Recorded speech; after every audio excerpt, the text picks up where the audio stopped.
QuickTime Point and Click Productions presents Part 3, Why I Really Became a Psychologist. Well, they seem to have taken away from me my favorite app, QuickTime. This makes me sad, but what's possible now is that Photo Booth will work better and I can edit and do fancy things I really don't want to. But anyway, let me get to the point. Some of you have asked me to make part 3 because I left you hanging on part 2, and, well, you should. I'm here in my new office with a little picture of the cloisters I took a while back. And as I said, I'm going to get to the point now. So where we left our brave hero, he had just been experimenting with exotic chemicals and gone much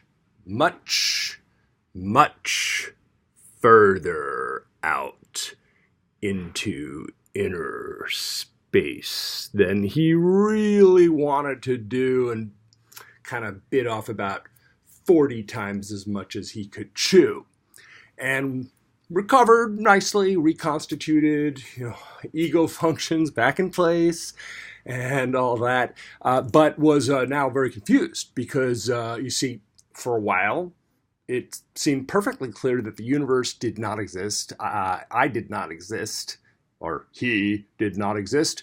Nothing existed and had never existed. And then you got to go to high school. How do you... How do those... Yeah, I cut my finger.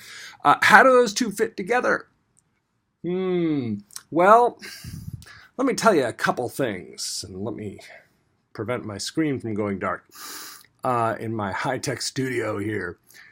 These are really high video production values, folks. Anyhow, so I started having these I called them flashbacks, but they were really panic attacks with a little bit of flashbackiness as certain sensations and hang on one second, I'm going to get tissue, wipe that glistening part there. I'm back. Yes, I'm human. It says I got to go in 10 minutes. Okay, I can do this. So I started having some problems. Our brave hero was 14 and in 10th grade and was starting to have some problems, including these panic attacks that would happen in the middle of class, let's say. They seemed to, interestingly, happen exactly when he would prefer that they didn't. Strongly prefer. And not knowing anything about such matters, well, I just kind of did the best I could until eventually my mom insisted, you better see someone. So I went and saw a very nice man. Well, first saw a social worker who I didn't like very much. And then I went and saw a very nice man who, by the name of Dr. Olson, Dr. Robert Olson, rest in peace. Tell you that story later.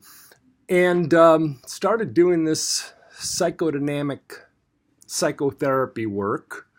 He said he didn't want to prescribe me anything because, the year was 1984. The answers to all problems were not prescribe something to a 14-year-old. And that he said, and I don't know if this is what he really meant or this was just strategic on his part, that he didn't want to do anything following any kind of chemical event. He didn't want to do anything chemical. And it's a good thing he didn't for various reasons. Probably would have freaked me out for one.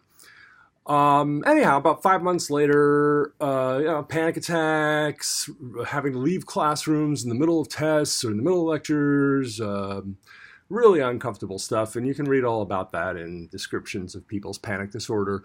I did not become homebound. I didn't let it get that far, not because I understood anything about what was going on, but because I just really wanted to keep living my life and doing stuff. And so I did, and gradually got better, and the weather started getting better. We got out of the winter, and then I was scheduled to go off for 5 weeks to a journey in the Middle East and with a bunch of other kids. to an ancestral homeland, which shall remain nameless, although I am still not in a concentration camp, as I had feared that might soon happen. I appear to still be here. So maybe those fears were a little exaggerated. However, plenty of other people have been hauled off and deported from the country and their families destroyed, and all in the name of law and order, I guess. But I digress. Anyhow, I might need to do a video on that. But let me get back to the point. Please, Joe, get back to the point. Yes, okay. I was having a rough time. And then I kind of wasn't after a while. I don't remember a whole lot about that psychodynamic therapy there. I remember certain key moments. But I'm not sure that's what I want to bore you with. I think the point is, by the end of several months of that, and working things out with my friends and staying away from chemicals. An interesting part was, for a little while, I kept partaking in a combustible plant that has been legalized in Oregon, but was highly, highly illegal at the time. I kept imbibing in that, kept partaking in that until, I don't know, maybe a month or two after the incident, the night when everything changed. I had a true blue flashback and had a real, whoa, yes, whoa, that was what it was like. That was when the panic attacks got a lot worse, and that was interesting. And looking back, I was starting to get really depressed at the time, too. Cut to the chase, my psychiatrist wrote my mom a little paragraph that I remember reading, that she let me read by June or so. And she wanted to know whether I was good to go on this voyage to that country, that controversial country in the Middle East. Ooh. He said, yes, his prognosis is excellent, was what he said.